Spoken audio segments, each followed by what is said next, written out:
inicialmente eu gostaria de agradecer a presença de todos aqui na Associação Catarinense de Medicina, nessa quinta edição do Summit ACM. Esse ano, inovando, nós estamos com a co-realização da ACAT e do SEBRAE, e esse é um painel extremamente importante, um painel que fala sobre o futuro da nossa cidade, sobre a integração da saúde e da tecnologia, sobre perspectivas muito positivas, e nós queremos buscar caminhos adequados para a gente acelerar esse processo. Então, gostaria de, inicialmente, dar boas-vindas a todos os integrantes desse painel que foram nominados, e imediatamente passo a palavra para o José Eduardo Fiatz, que vai fazer a nossa moderação. Obrigado, Neymar. Boa tarde a todos, boa tarde aos nossos panelistas aqui. Nós tivemos a oportunidade de ouvir ao longo da noite de ontem e da manhã de hoje várias menções aí a respeito do cluster que já se desenvolve há muito tempo na área de tecnologia de informação aqui na cidade, e mais recentemente, nos últimos talvez 10 anos, de maneira mais intensa na área de saúde, né? E o Valmer ontem, inclusive, fez uma menção muito forte e estruturada, né, de como nós já estamos avançando nesse setor. Hoje pela manhã também vimos diversos depoimentos, experiências. Eu acho que das famosas perguntas, né, de desenvolvimento de qualquer empreendimento, por que ele deve existir, né, como ele deve acontecer, o que deve ser feito e quem deve participar, o porquê eu acho que nós podemos passar, né? Eu acho que a gente já sabe da importância desse setor, do aspecto estratégico, da importância para as pessoas, da questão financeira e econômica e assim por diante. O como, eu acho que nós também já temos algumas visões claras de que o como está associado à postura parceira, a toda já a integração e relacionamento aberto que existe entre as entidades, ao espírito de parceria, de aliança, de trabalho em conjunto. Portanto, eu queria ouvir mais dos nossos panelistas o que nós temos que fazer, quando nós devemos gerar esses resultados, e quem em cada uma dessas principais ações. Eu acho que o ponto-chave, como nós falamos hoje de manhã no painel que o Ademar coordenou, é estabelecer alguns propósitos, algumas prioridades iniciais para fazer esse cluster se tornar uma referência local, regional, nacional e mundial, que eu acho, a expectativa de todo mundo. Eu vou começar pela nossa autoridade máxima na mesa, senhor prefeito. Bom, boa tarde a todos. Essa situação de a gente falar com o microfonezinho aqui, o fone de ouvido, é meio esquisita, mas vamos lá, vamos tentar. Bom, pelos sorrisos agora eu já vi quem é que está me escutando aqui, né? Porque às vezes tu está falando e as pessoas estão escutando o outro. Mas acho que esse é um tema da tecnologia na área da saúde, eu acho que é um tema bem importante. E eu queria, antes de falar nele, remeter a uma outra discussão que a gente sempre tem, se é mais fácil implantar uma nova tecnologia numa startup ou numa empresa já consolidada. E todos nós aqui sabemos que numa startup é muito mais fácil, né? Por que é muito mais fácil? Porque você desenha a tua estrutura organizacional para aquela nova tecnologia que vai chegar ou que vai ser desenvolvida. Quando você leva para dentro da organização que já está consolidada, você tem cultura, você tem pessoas, você tem processos, e aí você vem com a tecnologia nova entrante e você tem que adaptar todo aquele ecossistema interno para aceitar aquela nova tecnologia. Então, na área da saúde, e aqui eu tenho o prazer de ter a presença do nosso secretário de Saúde Municipal, o professor Paraná, que é uma referência na área da saúde aqui no Estado e no Brasil. Sob o ponto de vista da nossa gestão municipal em termos de saúde, talvez a única, não use a única, mas uma das poucas resultados que a pandemia trouxe foi a utilização da tecnologia de forma intensa por parte das pessoas de maneira geral. Todo mundo aprendeu a fazer uma videochamada pelo WhatsApp, todo mundo aprendeu a fazer uma aula pela internet, numa sala de conferência, e isso acabou dando um pouco mais de cultura de tecnologia para as pessoas, para o cidadão comum. Então, no nível do município, a gente vem incorporando novas tecnologias cada vez mais dentro da nossa área de saúde. Naturalmente que você tem, eu vou usar resistência como uma palavra comum e conhecida entre nós, mas não é não é a má resistência, é a resistência de você sair da zona de conforto e absorver novas tecnologias, e isso é natural. Nós estamos falando da área de saúde, mas podia falar da advocacia, em qualquer outra área.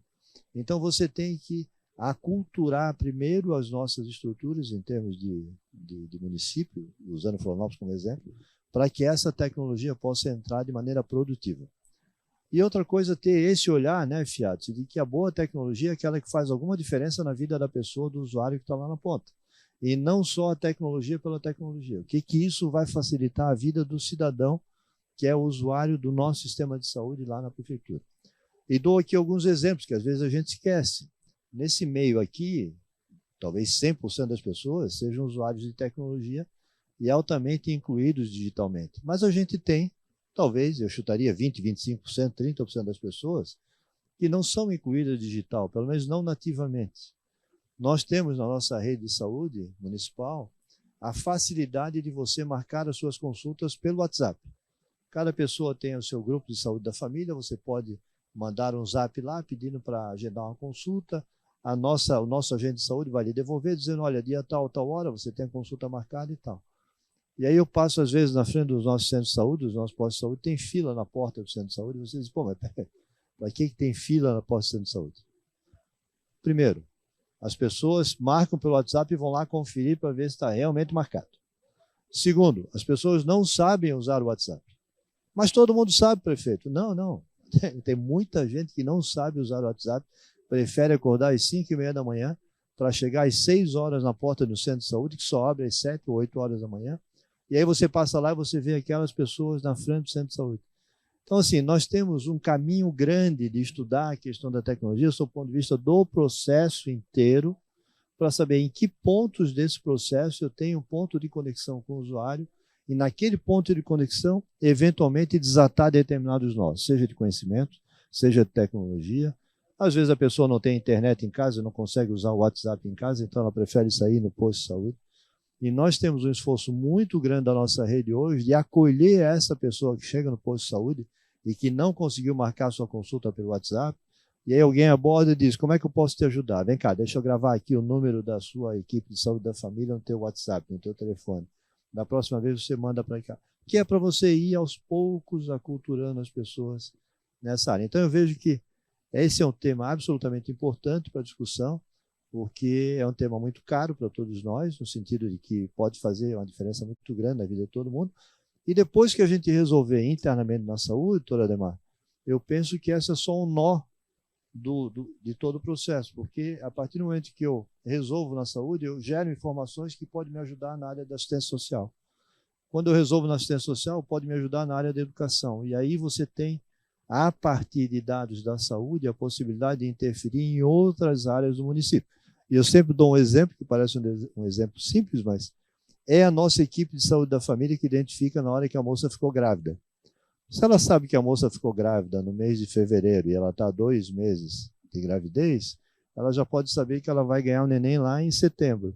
Se ela ganha um neném em setembro e eu só tenho creche a partir dos 4 meses, setembro, a partir de janeiro do ano que vem, ela vai precisar de uma creche para o filho dela. Onde é que ela mora, qual é o bairro, onde é que ela trabalha, onde é que ela precisa da vaga da creche? Ah, ela mora no Campeche, ela vai precisar da vaga da creche, sei lá, na Costeira. Mas a minha creche da Costeira não tem mais vagas. Como é que eu faço agora? Mas pelo menos eu sei isso com um ano de antecedência. Hoje eu só sei na hora que ela vai pedir a vaga e eu não tenho vaga lá, eu vou dizer, olha, eu não tenho na Costeira. Tem 3.000 vagas de creche sobrando em Florianópolis, mas na Costeira não. Eu tenho lá no Pantanal, eu tenho lá na Trindade.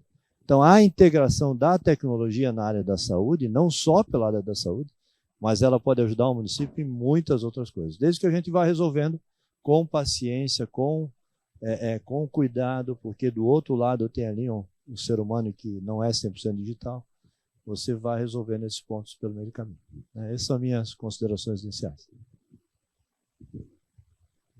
Excelente, Topazio. O nosso prefeito, como empreendedor da área de tecnologia, tem uma visão muito clara sobre o assunto e todo o desenvolvimento de clusters de sucesso no mundo normalmente está baseado em projetos mobilizadores, em projetos flagship, como são chamados. E o caso que o Topazio coloca é claramente, por exemplo, tornar Florianópolis cada vez mais uma referência em saúde digital humana, humanizada.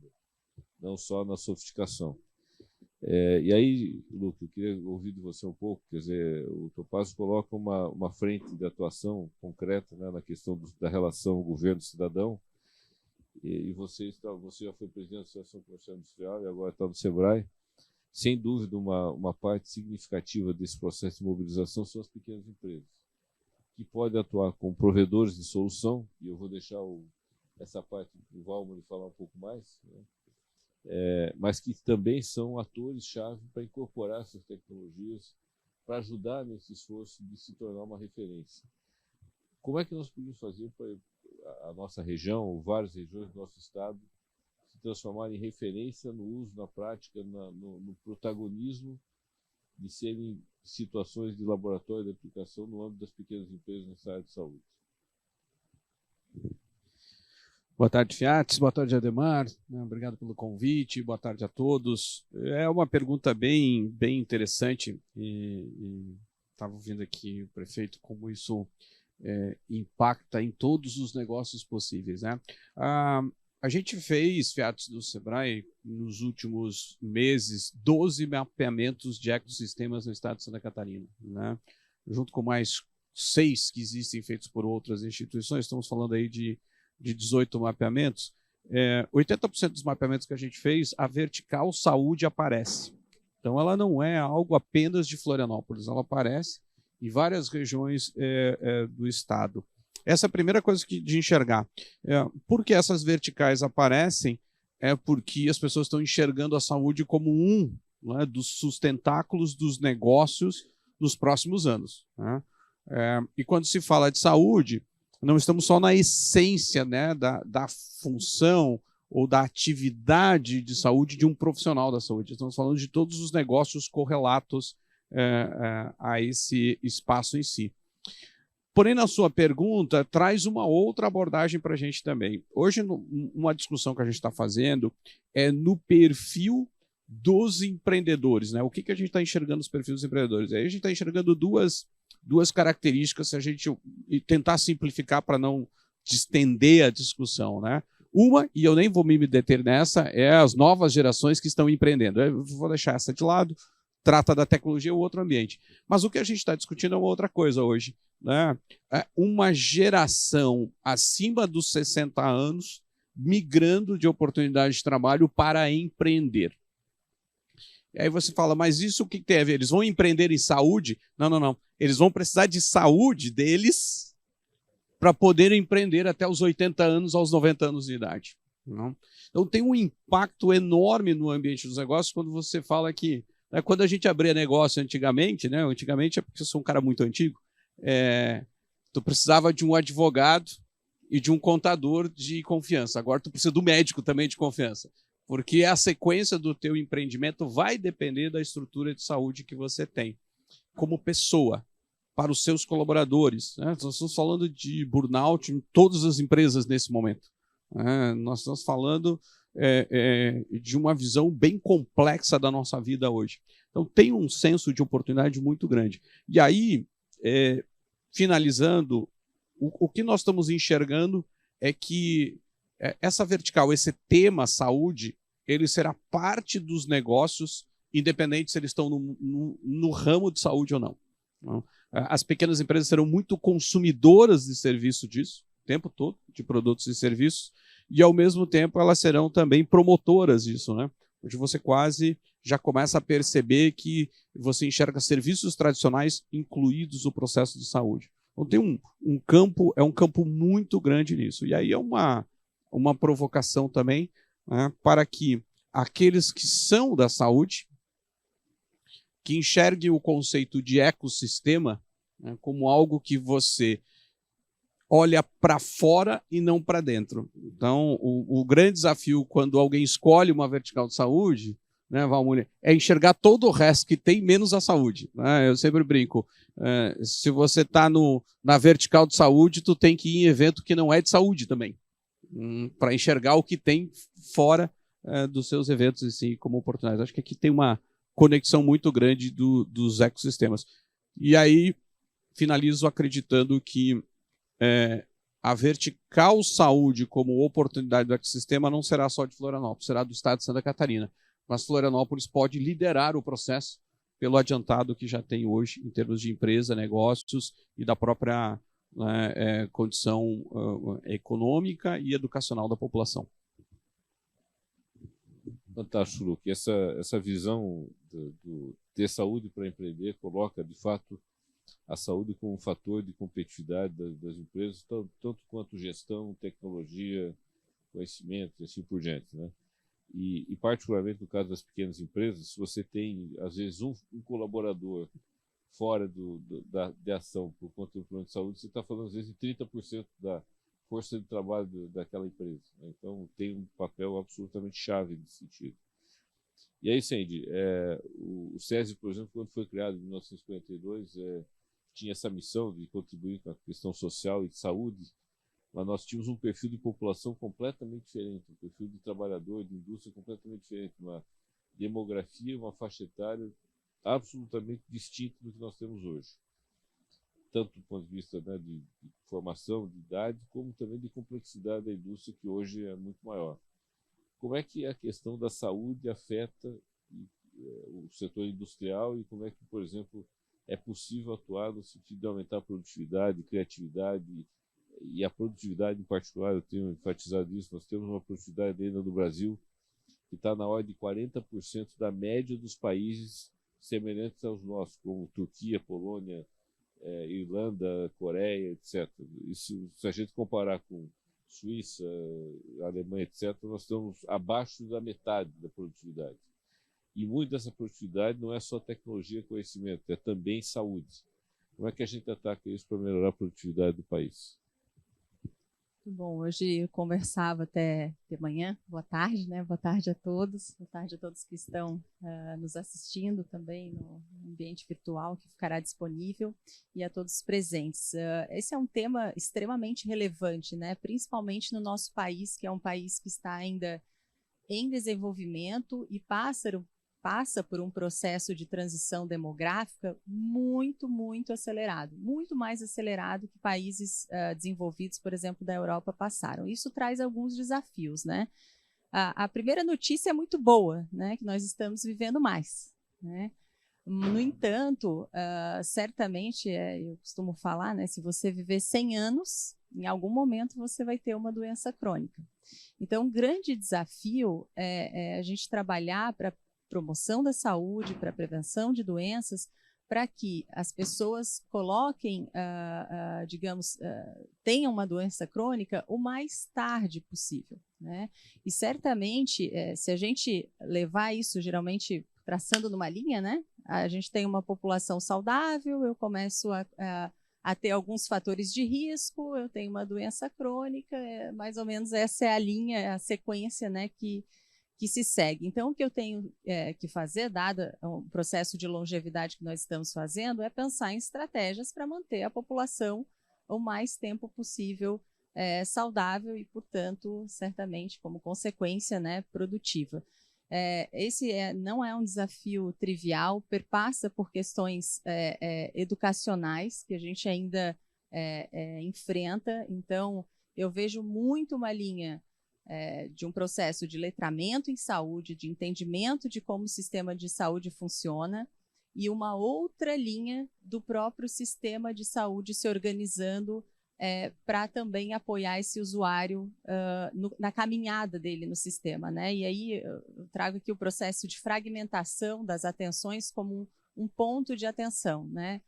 O fato de muitas vezes a atenção primária não conversar com a secundária, com a terciária, com referência, contra-referência, né? Às vezes a pessoa vai para uma porta de hospital, faz uma série de exames, isso não chega para a equipe de atenção primária e isso acaba acarretando em uma série de desperdícios e aí o próprio desconhecimento também do usuário nesse processo. E aqui trazendo um ponto de tecnologia, muito se fala em interoperabilidade de dados, muito se fala nessa integração que é fundamental para que esse usuário tenha essa integração entre as atenções, mas eu teria muita vontade de discutir isso até nos trabalhos, nos workshops do ecossistema, de como fazer com que isso se torne factível, né? Pelo menos aqui por exemplo, numa cidade e inevitavelmente isso vai requerer uma conversa conjunta com profissionais de tecnologia, empresas de tecnologia, o Sistema Único de Saúde, o Sistema Privado de Saúde, porque o indivíduo ele não é SUS, ele não utiliza o SUS muitas vezes a vida inteira e ele não utiliza o sistema privado a vida inteira. Ele muitas vezes ele percorre, né, esses dois sistemas de saúde, por isso a importância de se trabalhar e dessa discussão em ecossistema. Então, eu acho que a forma fragmentada como o trabalhador ainda usa o sistema de saúde, seja no SUS, né, ou seja no sistema privado de saúde, é um ponto que a gente tem que pensar, e aí a tecnologia vai muito ao encontro de uma solução que pode ser possível, mas que é complexa, e talvez por ser tão complexa a gente vá deixando, mas em algum momento nós vamos ter que trabalhar efetivamente para resolver esse problema. Excelente. Com isso a gente tem a visão do governo, das pequenas empresas, das grandes empresas. Vamos, a gente tem pesquisado bastante o desenvolvimento de políticas públicas de fortalecimento para reindustrialização, para fortalecimento de setores e para nascimento até de setores estratégicos no mundo. E normalmente são dois grandes temas aparecem, as mega tendências que orientam o desenvolvimento econômico, social, político naquele momento histórico e projetos mobilizadores. Então, por exemplo, na década de 50, 60, você tinha a Guerra Fria, você tinha a ascensão das telecomunicações, você tinha a questão digital, e os Estados Unidos veio com um projeto mobilizador, vamos à Lua e vamos trazer o homem de volta e desenvolver toda uma base tecnológica em torno disso. Hoje, fazendo um levantamento recente, aí, que nós reunimos mais ou menos umas 20 grandes consultorias que traçaram tendências para o mundo, aparece mundo verde, né? Mundo urbano e idoso, né? Mundo digital, mundo globalizado e local, e ao mesmo tempo, além desses 4 mundos, né, existem coisas que são orientadas para o mundo, alimento para o mundo, saúde para o mundo, né, toda a questão relacionada à cultura, etc., para o mundo, e energia para o mundo, né. Mas saúde, ela perpassa todos esses fatores, né. O que seria, na tua visão, se você tivesse condição de fazer um pedido, assim, de viabilizar, o que seria um grande projeto mobilizador para um estado como Santa Catarina, uma cidade como Florianópolis, um país como o Brasil, desenvolver esse setor de saúde de maneira integrada, com toda essa visão de pertencimento que vocês falou tão bem ontem à noite, né, de integração desses vários atores? O que seria um exemplo de um projeto mobilizador que faria diferença para esse nosso cluster? Bom, o Fiat sempre lançando um desafio, né? Fiat, eu não sei se eu tenho inteligência suficiente para traçar aqui uma linha de raciocínio, mas eu vou te dar mais ou menos. Eu vou começar com alguns números que eu falei ontem, eu vou repetir hoje, porque acredito que a maioria das pessoas que estão aqui não sabem ainda. Tá? É uma notícia, números que trazem felicidade para o nosso ambiente favorável ao desenvolvimento de empresas de base tecnológica, né, com potencial inovador. 12 a 13% de todas as empresas de tecnologia do Brasil estão aqui em Santa Catarina. Não sei se vocês estão sabendo disso.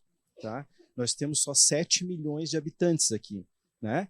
7 milhões é o número de pessoas que a saúde inteira no Brasil emprega. Tá? Então, fazendo umas correlações, às vezes espúrias, mas para vocês terem uma noção. Então, 12 a 13% de todas as empresas de tecnologia do Brasil estão aqui. Principalmente aquelas empresas que estão no momento startup, porque startup é um momento de uma empresa, né? O empreendedor não pode esquecer que antes de ser um startupeiro, de ter uma startup, ele é uma empresa. Né? E não é glamour ser startup, que é o momento mais difícil da vida dele, né? De muita prova, de muita resiliência. Né? Então, para vocês terem, até fiz um rascunho aqui para não perder alguns números que são importantes, né?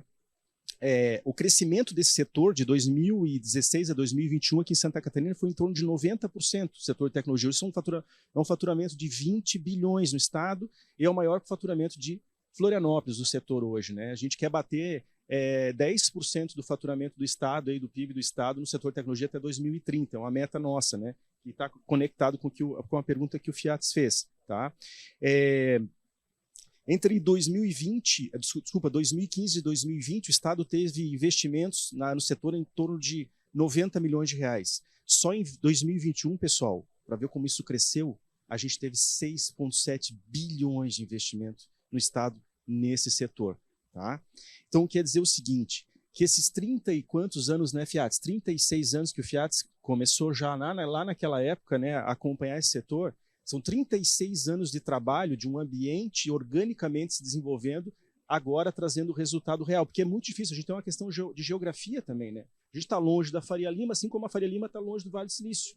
A gente é impactado pela dificuldade de atrair o investidor para cá, né, de ele estar convivendo com a gente aqui e percebendo desde o início. Agora, do outro lado, a gente tem pouco investimento ainda, né? Apesar desses 6 bi aqui, eu acho que a gente precisa de muito mais, obviamente. Mas, de outro lado, a gente tem muita saída, né? Vocês acompanharam agora, semana passada, uma saída no Estado aqui no setor de 6,7 bilhões, uma empresa que foi adquirida. Saída é quando as empresas são compradas, né, por multinacionais ou nacionais de maior porte. Agora, Fiat, para a gente poder responder essa tua pergunta aqui, tá? Eu separaria, eu sou físico, né? Então eu vou separar o setor de saúde em três áreas, fazendo uma analogia física. Na física a gente tem a física determinística lá de Newton, né? Que aqui é do nosso cotidiano, que é o que movimenta a nossa vida aqui. A gente tem a relatividade de Einstein, que explica os fenômenos do espaço, né? Curvatura da luz, dilatação do tempo, espaço, né? Não tem nada a ver com a gente aqui. Tá? Apesar de que a gente adoraria dilatar o tempo, muitas vezes, durante o dia, né? Ou encurtar, ou encurtar o espaço, né? Principalmente esses dias aí que a gente viveu com impossibilidades de locomoção. E tem a física quântica, né? Que é do interior do átomo. Então, a gente tem que dividir o setor de saúde basicamente em 3 áreas como a física é dividida. A gente tem que dividir na área de equipamentos, fábrica, né? Fabricação de dispositivos médicos. A gente tem que dividir ela no setor de serviço, hospitais, clínicas, laboratórios, e o setor de tecnologia, TI, né? Basicamente o setor de desenvolvimento de tecnologia digital para a área de saúde. Por que eu separo o digital do dispositivo? Porque desenvolver dispositivo, equipamento no Brasil hoje é quase impossível. O cara tem que ser muito, muito, muito resiliente ou ter uma capitalização muito forte para correr esse risco. Né? Porque o desenvolvimento, por isso que o pessoal aí de biotecnologia, eu admiro muito o pessoal que trabalha, que cria fundo.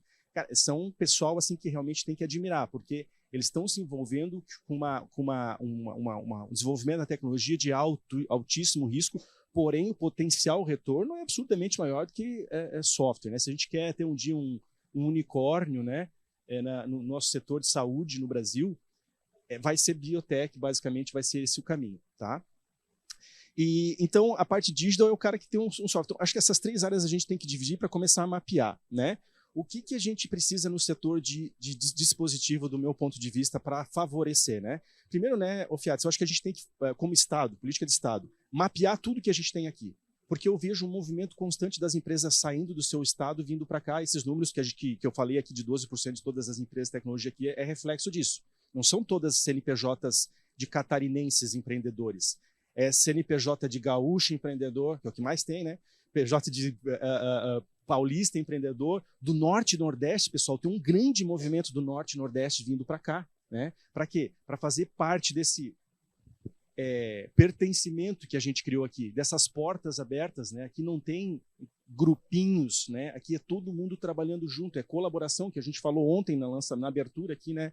O Ademar. Então a gente tem que começar a mapear para facilitar o caminho dele dentro do Estado, né? E a gente está com um projeto, inclusive, dentro da CAT, de mapeamento de todas as ações nos estados que favoreçam o desenvolvimento de tecnologia aqui, como laboratórios nas universidades, incentivos fiscais de prefeitura, de estado, ambientes que é mais favorável para ele se desenvolver. Vem uma empresa de agronegócio, não necessariamente ela tem que vir para Floripa. Quem sabe o melhor lugar para ela não é lá em Chapecó. Se vem uma empresa com tecnologia para a área da indústria, é Joinville, Jaraguá, aquela região. Então a gente tem que criar mecanismos para facilitar a entrada dessas empresas aqui em Santa Catarina, né? Mapeando toda a trajetória dela, entregando pronto. Ó, meu cara, tu queres ir para cá? Eu tenho isso aqui para ti. Queres escolher aonde tu vai ficar? Eu vou te ajudar a se conectar com cada uma das ações que favoreçam o desenvolvimento do teu produto.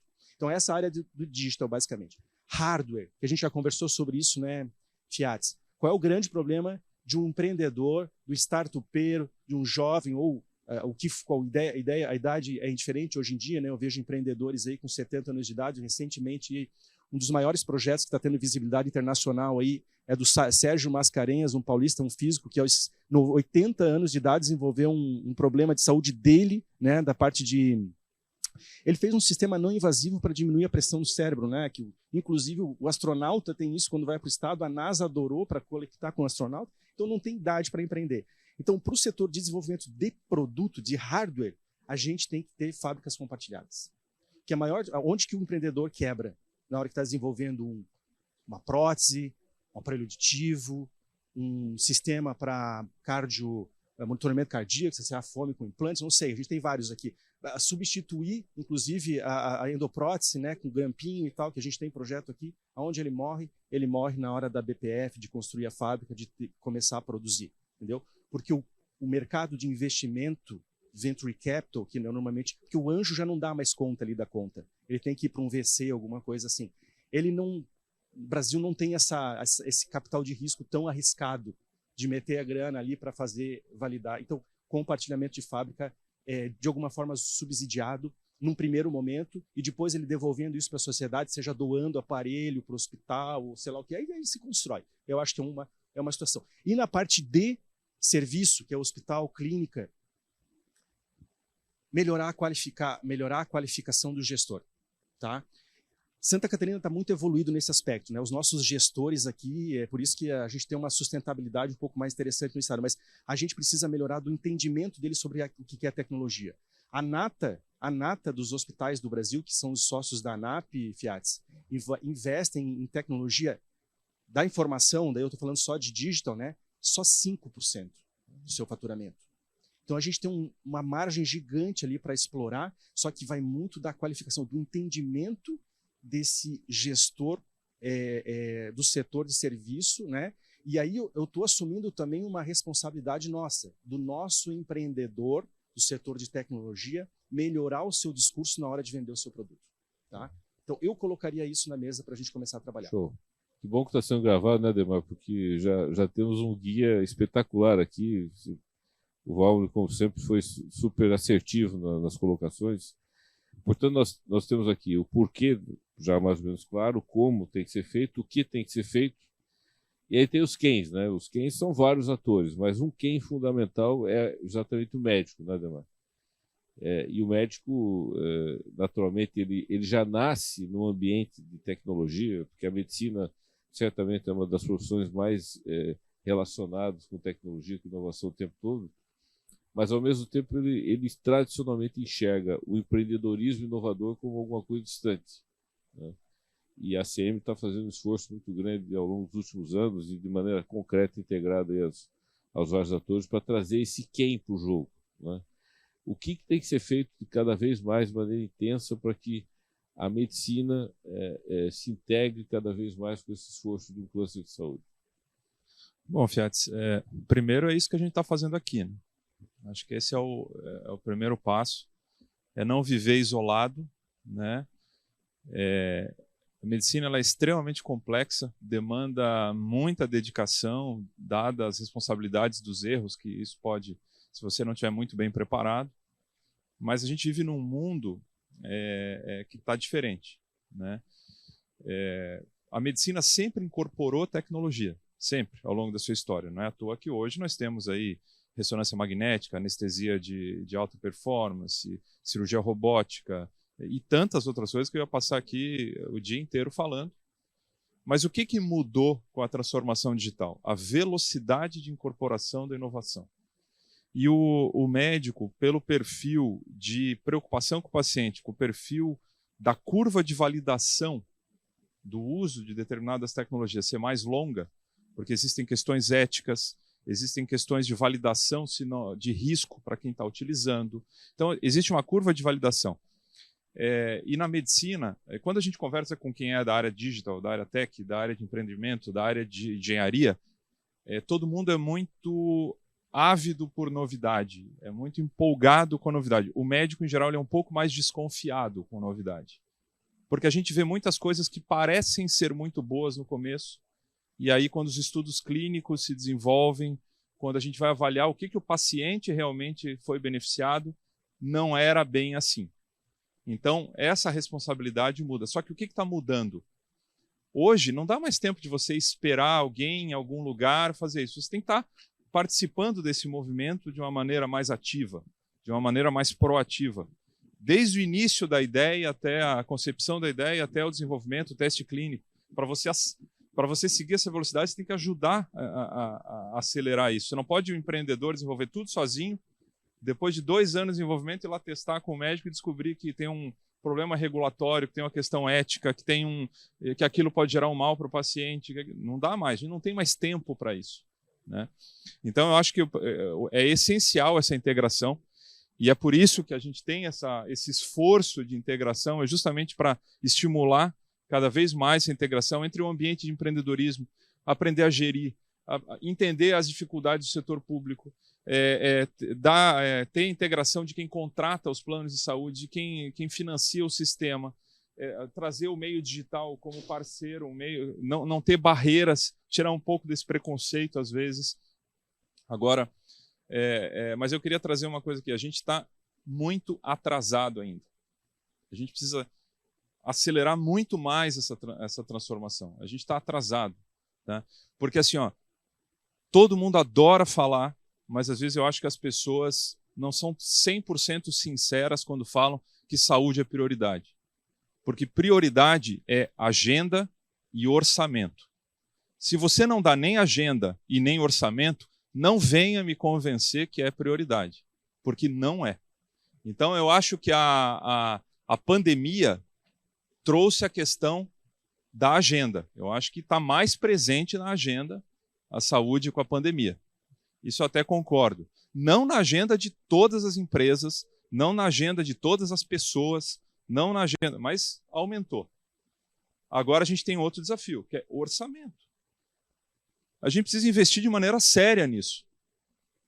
Não está sendo investido de maneira séria nisso aí. O Brasil tem uma das medicinas mais subfinanciadas do mundo no setor público. O Brasil tem uma enorme taxa de desperdício no setor de saúde privada, né? Então, eu acho que a gente precisa... eu acho super importante, eu adorei quando você falou assim, o porquê todo mundo já sabe. Lógico, ninguém aguenta mais a história de que saúde é importante e tal. Todo mundo sabe que saúde é importante. Mas do ponto de vista prático, isso não está acontecendo. Então, assim, a gente precisa acelerar isso aí. O poder público tem que ajudar, e aí eu sou obrigado a elogiar aqui o trabalho que o Sebrae coordenou. Realmente tem vários eixos ali que a gente pode transformar isso de uma maneira mais direta, né, para que a gente possa... E outra coisa, saúde e tecnologia são empreendimentos de alto valor agregado e tecnologias limpas, sustentáveis, né? Agora, tem um dever de casa. O Brasil, hoje, tem a saúde como 9,6% do PIB. A projeção do Instituto Coalizão Saúde, que foi publicado agora, o ano passado, vai elevar para 16% do PIB, a participação da saúde. É muita gente, mas isso não vai acontecer sozinho. Precisa ter investimento, precisa ter educação em saúde, precisa ensinar as pessoas a consumir tecnologia, precisa ensinar os gestores a investir da melhor maneira possível, precisa reduzir desperdício. Tem uma série de tarefas e eu digo, a gente está atrasado. Então a gente tem que criar rapidamente um plano de ação, começar pelo que é mais fácil e ir para a ação. Bom, você foi citado, Luque. Então, já caminhando para as considerações finais, o que no trabalho que foi feito desse mapeamento você destacaria como eixos-chave ou consequências, ações que já podem ser identificados para ação na prática no curto prazo, com resultado e possibilidade de pequenas vitórias no sentido de avançar rapidamente? Obrigado, Fiat. Temar, obrigado. É um trabalho feito a muitas mãos, né? E vários atores que participam. Aí nós temos, sim, a Tríplice Hélice funcionando muito bem, né? Governo, academia e o setor privado. E quando você faz um mapeamento disso, Fiat e demais, você começa a olhar... A gente tem um pouco deste... talvez uma falsa percepção. A gente olha tudo que a gente tem de bom. A gente fala, cara, tá tudo certo, tudo isso tá bom. Mas a gente tem alguns buracos que a gente precisa complementar nesses modelos do complexo do todo. E talvez um elemento importante da gente olhar é que os próprios empreendedores, né, os empresários e empreendedores, eles precisam botar na sua pauta o investimento e a participação, né? Não é um elemento que quando a gente une e diz que o presidente da ACM vai resolver, o prefeito vai resolver, né, o diretor do Sebrae vai resolver, o coordenador da vertical de saúde vai resolver, né, o Senai vai resolver. Quem vai... só vamos conseguir fazer resolver se os empreendedores entenderem que isso também é pauta deles, né? É uma pauta que eles têm que participar como? Cara, eu brinco também dizendo tirar um pouco a nossa barriga, né, do balcão e se movimentar para se conectar com tudo, né? Fazer um sentimento de pertencimento, é isso, Valmoni, né? Se conectar. Nós somos muito fechados nos nossos negócios em si, porque, óbvio, nós temos que gerar resultado e isso demanda uma energia muito grande, mas somos nós mesmos como empreendedores que podemos participar. Quando a gente termina o mapeamento de um ecossistema, né, eu digo que nós concluímos, né, o Roberto está aqui, o nosso gerente, o Carlos, a gente concluiu 1% do que a gente ia fazer. Tá, mas fez todo o mapeamento. Sim, agora tem um plano de trabalho. Agora que começa, não é, prefeito? Agora começa, porque no plano de trabalho tu tem muita coisa para fazer. E não é 1, 2 ou 3 pessoas, 1, 2 ou 3 pessoas que vão resolver. Você tem que fazer com que a sociedade toda se mobilize e comece a se conectar com isso tudo. Cada um admitindo que a gente tem um longo caminho e tem um longo aprendizado para fazer, que vão de todos os elementos. Dos elementos dos negócios, que quem empreende nos negócios não tem uma formação em gestão de negócios, né? Isso é um esforço grande que a gente tem para fazer a formação. As pessoas que decidem operar em certos setores também não os conhecem, né, suficientemente, e a gente não compartilha a informação toda que a gente tem. Se a gente se unir nesse processo, a gente consegue fazer uma entrega muito maior de resultado. E eu tenho que concordar aqui, Valmoni, que o elemento chave para isso é a nossa posição nesse momento enquanto Estado na relação enquanto Brasil. E eu sempre digo que o Estado de Santa Catarina não compete com o Estado de São Paulo, não? Ele compete com Israel, ele compete com Estados Unidos, ele compete com outros países. É essa a régua que a gente tem que olhar. Não? E não a régua nossa com o Estado do lado, nem o demérito aos outros estados, porque eles estão fazendo a mesma coisa. Então, nós precisamos nos posicionar numa outra condição. E aí finalizo dizendo que quando a gente fala de investimento do PIB, né, a pergunta é quanto do PIB cada um de nós, empreendedores, está investindo em tecnologia e inovação, né? Quantos por cento o médico da clínica está investindo em tecnologia e informação? Quantos por cento do seu faturamento o dono do restaurante está investindo, né? O dono da indústria está investindo? Tem um PIB a ser investido, que esse PIB não é um PIB institucional, é um PIB privado, né, de quem gera a riqueza. Show. Valmoni, aproveitando esse ponto que você mostrou, pertencimento no peito e na camiseta, eu queria insistir ainda na questão, até porque nós estamos aqui no ambiente, né, que é a casa dos médicos em Santa Catarina, uma das casas importantes. Como é que a gente faz para engajar cada vez mais o médico nesse processo? O jovem médico que está lá na faculdade, o recém-graduado que está começando sua carreira, o médico extremamente bem-sucedido, que já tem uma marca pessoal, etc., e o médico que já está pensando numa próxima etapa de carreira. Como é que a gente engaja esse pessoal para que eles possam ajudar a turma da tecnologia, de negócio, a fazer empreendimento de sucesso? Eu vou te dar um exemplo do que a gente já está fazendo, tá? Que está engajando. Um projeto, inclusive, que está em operação agora. Rafael, presidente da Associação de Estudantes de Medicina do Brasil, catarinense, está aqui presente. A gente está com um projeto operacional agora, onde a gente está trazendo estudantes de medicina das universidades de Santa Catarina para fazerem estágio dentro das empresas de tecnologia da Vertical Saúde. Tá?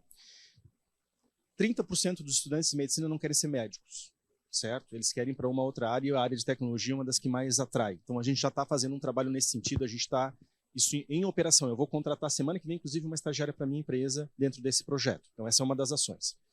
Outra ação que a gente desenvolveu também, fez também inclusive com a Associação de Estudantes de Medicina.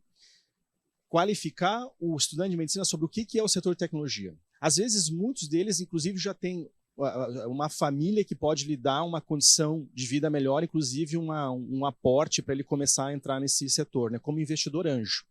Então, a gente fez um evento lá, a gente trouxe, deve ter dado uns 50 participantes, né, Rafael? Só aqui de Santa Catarina, né? Onde a gente fez uma aula sobre o que é o investimento anjo, o que é uma empresa de tecnologia, como é que se cria uma startup, a gente deu uma mapeada nisso aí. A outra ação é levar isso para as sociedades. A gente também está com um movimento dentro das sociedades, tá? Onde a gente chama e faz um evento dentro da CAT, presencial, híbrido, o que for, isso a gente já fez vários, onde a gente ajuda a qualificar. Porque, assim, o Fiat, isso acontece muito comigo. Eu estou dentro de eu sou um prestador de serviço de hospitais e clínicas. Então, eu entro num hospital e o médico que me conhece, ele já vem de cara. Ô, Valmir, me diz uma empresa aí para botar uma grana. Eu falei, cara, não vou fazer isso. Primeiro é o seguinte, tu tem que entender aonde tu está se metendo. O que é um investimento anjo? Tu se qualifica para isso, eu te ensino o que é, para te entender que é o smart money. Primeiro tu tem que entender como é que tu pode ajudar esse empreendedor, que isso vale muito mais do que a grana especificamente que tu vai colocar. Tá? Então, esse movimento a gente já está fazendo de tentar qualificar. Agora, o desafio é ainda maior do que esse, né? E com a ACM a gente já começou há um bom tempo, né, Ademar? Nossas primeiras, porque a gente somos vizinhos aí, quando a Ademar assumiu, a gente começou a fazer um movimento aí um pouco mais ativo, né? Na verdade, não, começou um movimento de verdade, né? E aí a gente chama os médicos, a gente já fez alguns eventos em conjunto, né? Que a linguagem é essa, né? Como é que a gente aproxima o médico do setor de tecnologia? Tem uma outra ação que a gente vem fazendo também, que é conectar empresas de determinado setor com profissionais da área de medicina que têm interesses afins. A gente tem case aqui, inclusive, de uma colega que no primeiro evento da CAT, ela veio com uma ideia, né? E eu falei, cara, essa ideia está pronta, já tem uma empresa operando.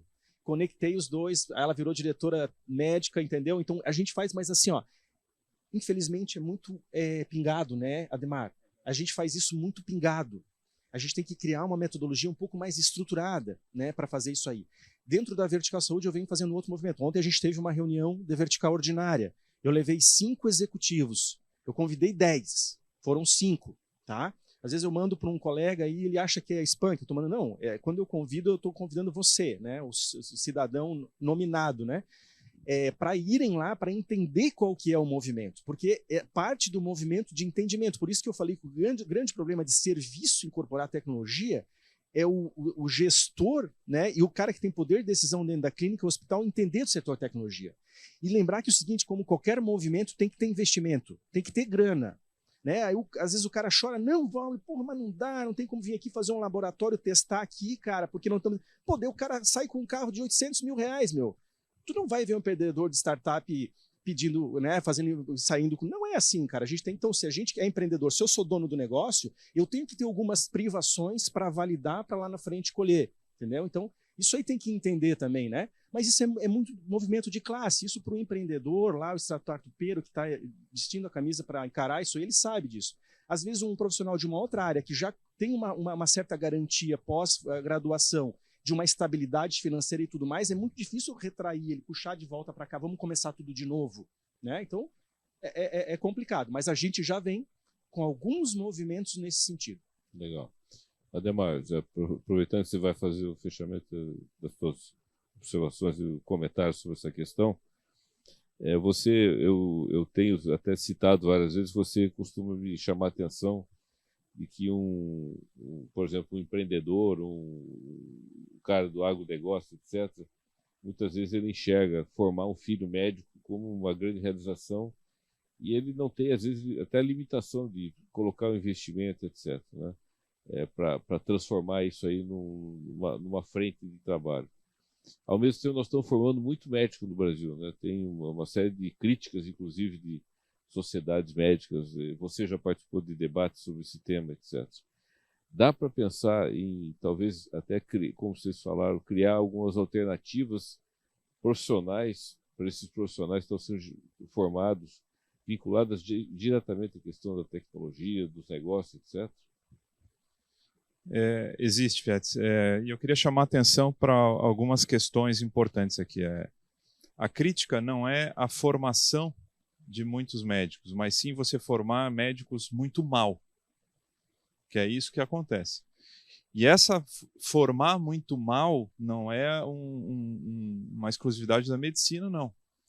Né? Essa questão, essa crise de produtividade do Brasil aí tem vários fatores, mas uma delas é a nossa dificuldade de formar gente competente. Hoje você pega uma pessoa com curso técnico de enfermagem, com diploma, formatura, foto e tudo, que não consegue escrever exceção.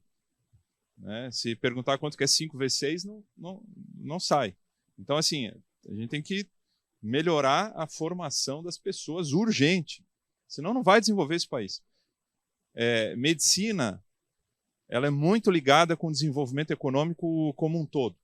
Né? A gente precisa de desenvolvimento econômico para gerar riqueza, para consumir medicina privada, precisa de desenvolvimento econômico para gerar tributo, para consumir medicina, para financiar a medicina pública. Tem que ter. Então, eu adoro falar quando eu converso com o prefeito aqui, e outros entes do ambiente produtivo, temos que desenvolver a economia como um todo, porque eu sei que eu vou ser beneficiado como membro do setor de saúde. Eu tenho certeza. Né? E agora, você tinha perguntado sobre a questão de como engajar o médico jovem. Faça com que essa tecnologia, esse produto, beneficie o paciente e mostre isso de uma maneira clara. Isso é o que mais engaja o médico. Não tenham dúvida em relação a isso. Se você não vai seduzir com o resultado financeiro de uma startup, tanto quanto você vai seduzir mostrando que aquilo beneficia o doente lá na ponta, com resultados claros, métricas bem definidas e ajudas. E não precisa ser biotech, não precisa ser um medicamento, não. Se você mostrar, olha, isso aqui diminui desperdício, isso aqui melhora a eficiência do setor, isso aqui é uma tecnologia de Big Data que melhora o resultado, se você mostrar isso aí, você engaja. Isso eu garanto que você engaja. Mas tem que deixar claro isso aí. E esse é um trabalho que a Vertical faz, convidando a gente para lá para fazer essa discussão, né, e enxergar melhor isso aí. E é importante que o médico esteja, porque às vezes o empreendedor não está vendo bem o que ele está fazendo. Ele está vendo ali do ponto de vista operacional, de resultado, de produto e tal, mas ele não está enxergando o potencial todo que tem aquilo ali dentro da jornada do setor. Então, assim, melhor jeito de engajar, resultado com benefício no doente. Porque se não tiver, se o paciente não for o beneficiado, muda o assunto. Muda o assunto. Já caminhando para o final aqui, Sandy, nessa linha de projetos, ideias, soluções diferenciadas, sempre se fala muito que uma prática muito saudável, muito bem sucedida, é a do médico da família, né? Que o médico conhece a família, conhece o histórico, tem o prontuário da família. Dá para a gente imaginar um dia ter o médico da empresa, aquele profissional que não seja burocrata, né? Que seja realmente um promotor da saúde, um desenvolvedor de interfaces, inclusive com empresas de tecnologia, para fazer com que a saúde de fato se incorpore num nível de importância de um CFO de finanças, um CTO de tecnologia, você ter um CMO de medicina, de saúde dentro da empresa? Perfeito, Fiates. Acho que essa é uma grande oportunidade, sobretudo para empresas que já investem na saúde suplementar. Às vezes investe na saúde suplementar e investe na saúde ocupacional como se a pessoa não fosse a mesma, atendida por essas duas frentes, né? Então, você despende 2 vezes um recurso que poderia ser melhor aproveitado num acompanhamento de atenção primária efetivo. E, para isso, requer realmente uma articulação, né, entre a cadeia, que é o que nós estamos conversando aqui. Dificilmente alguma figura da cadeia vai conseguir fazer essa virada de chave que a gente não vê hoje nas empresas. É um desejo expressado pela grande maioria das indústrias, das grandes indústrias. Nós temos um grupo em nível nacional de 60 grandes indústrias que tem 2 milhões de vidas em saúde suplementar. É um desejo expressado por essas indústrias que isso aconteça, mas a gente tem alguns desafios e eu vejo que esse nosso trabalho, essa nossa articulação que nós estamos fazendo aqui hoje, desde que haja constância de propósito, que na semana que vem a gente dê o próximo passo e assim por diante, certamente acho que é uma mudança que vai trazer efetividade para a empresa e para o trabalhador, seja no melhor cuidado da saúde dele, seja na eficiência financeira e sustentabilidade do sistema para a indústria. Muito bom. Para a gente fechar, prefeito, o professor Paraná também aqui, o prefeito Jean, enfim, todos os governantes que estiveram no nível municipal, estadual e federal, começando ali pelo dia 13 de janeiro, 13 de março de 2020, passaram por um momento histórico, né, das nossas gerações crítico, que foi a pandemia.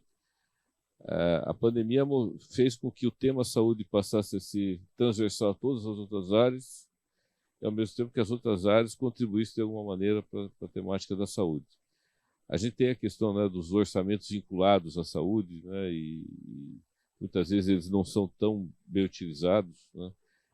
Então dá para, de repente, pensar em utilizar mais recursos vinculados à inovação, à tecnologia, mas ao mesmo tempo, quando se investe em educação, como o senhor já falou, quando se investe em saneamento, quando se investe em transporte público, etc., de alguma forma você pode também estar falando de saúde, né? Como que a gente pode fazer com que cada vez mais essa experiência da pandemia, que transformou a saúde no eixo central para resolver um problema que naquele momento era preservar vidas e manter a economia funcionando, etc., fazer com que ela seja cada vez mais um eixo de aceleração do desenvolvimento sustentável de uma região, do país, e de promoção do bem-estar das pessoas? Bom, Fiat, eu acho que, primeiro que na pandemia, Florianópolis teve a sorte de ter um gestor de saúde como o professor Paraná e um gestor público como o Jean, e também a sorte de ter, naquele momento, talvez uma visão de futuro própria, ter criado o Alô Saúde, que foi inaugurado 2 dias depois que a pandemia se instalou. E quando a pandemia se instalou e todo mundo foi para casa, nós tínhamos um serviço acessado por telefone, onde as pessoas poderiam ligar, marcar sua consulta, fazer uma pré-análise, entender o que deveriam fazer. E o Alô Saúde nos acompanhou durante todo o período da pandemia e tirou muita gente dos postos de saúde, resolvendo no telefone a necessidade que as pessoas tinham e nos ajudou muito. Florianópolis hoje investe mais de 22% do orçamento dela, da cidade, em saúde. Então, quando a gente fala onde eu acho dinheiro para investir em saúde, no próprio gasto da saúde. Eu penso que hoje a gente tem um nível de produtividade que poderia ser muito maior se a gente pudesse usar mais ferramentas de tecnologia dentro da área de saúde, evitando desperdício, tendo cadastro único, enxergando o paciente como um paciente único, seja ele na empresa que ele trabalha, seja ele no plano de saúde, seja ele na saúde pública. Então, dar o foco no paciente como ponto fundamental pode ser uma estratégia para a gente melhorar muito dos sistemas da cidade. E não a gente ficar olhando o paciente, esse é o cidadão na saúde, esse é o cidadão na educação, esse é o cidadão, e é tudo a mesma coisa. É que nem quando a gente olha a educação e diz assim, não, o jovem até 15 anos é responsabilidade do município, dos 16 aos 20 é responsabilidade do Estado, do governo do Estado, mas é o mesmo cara. Então, é o mesmo jovem que eu estou investindo nele, do zero até a hora que ele entra no mercado de trabalho, e por uma questão burocrática e administrativa, eu separo ele em 2 tipos de cidadão. O cidadão que o Estado cuida e o cidadão que o município cuida.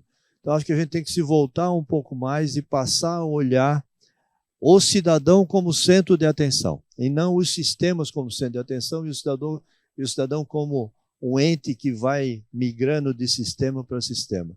Olhar a pessoa como única e, para ela, a gente fornecer todo o serviço. Como a iniciativa privada faz quando foca no cliente, né?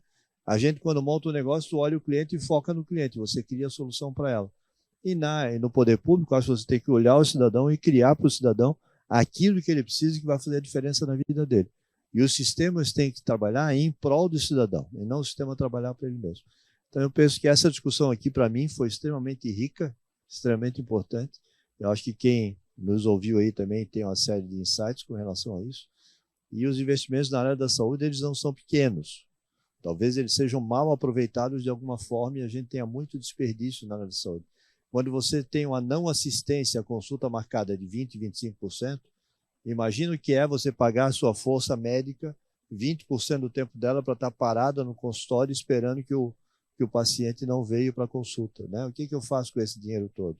Isso é muito dinheiro, isso é muito dinheiro. Então, acho que a gente tem que arranjar formas de usar melhor os recursos que os municípios e todo mundo aplica na área da saúde, deixando de ver o cidadão como um cidadão na área pública e um cidadão na área privada. É o mesmo cara. Ele vai lá no plano de saúde, ele faz um exame hoje, ele vai na área pública no outro dia, pede o mesmo exame e a gente gasta 2 vezes para fazer a mesma coisa que poderia estar investindo em outro lado. Show. Bom, eu aprendi muito aí com a observação, com os ensinamentos e ideias de cada um de vocês. Eu acho que todos aqui tiveram a oportunidade de enxergar diversas facetas e nuances dessa temática que é estruturar um cluster de inovação na área de saúde. Eu queria fazer uma sugestão, Ademar. Eu acho que valia a pena a transcrição desse debate aqui e uma certa sistematização com a colaboração de todos para a gente relacionar esses vários itens. E aí tem um evento em Milão que acontece a cada 2 anos, que é um evento de infraestrutura para a área de municípios e cidades, que eles fazem uma provocação. Eles pegam o prefeito da cidade e definem metas para dali a 2 anos e o prefeito daí apresenta os projetos que ele implementou. Não estou propondo isso para sacanear só com o Topaz. Eu acho que todos nós aqui, a provocação é a seguinte: ano que vem vai ter o Summit novamente, né? Faz um painel com a mesma galera, ou representantes equivalentes, né? E vamos ver o quanto que a gente transformou em realidade, de fato, várias dessas sugestões. Que acho que todos colocaram aqui menções absolutamente práticas, talvez até possa incorporar no projeto da próxima etapa do cluster, né, que está se desenvolvendo, listar objetivamente o que está sendo feito, né, o que surgiu aqui de ideia, e daqui a um ano a gente avalia se de fato nós estamos evoluindo. Se evoluímos bastante, né, todos nós aqui mostramos a impaciência com o não resultado. Todos vocês certamente pensam da mesma forma. E aí a gente vai começar a perceber se de fato nós estamos evoluindo, porque as ideias foram excelentes. Parabéns a vocês todos. Uma salva de palmas aqui para a gente concluir. Obrigado. Um abraço.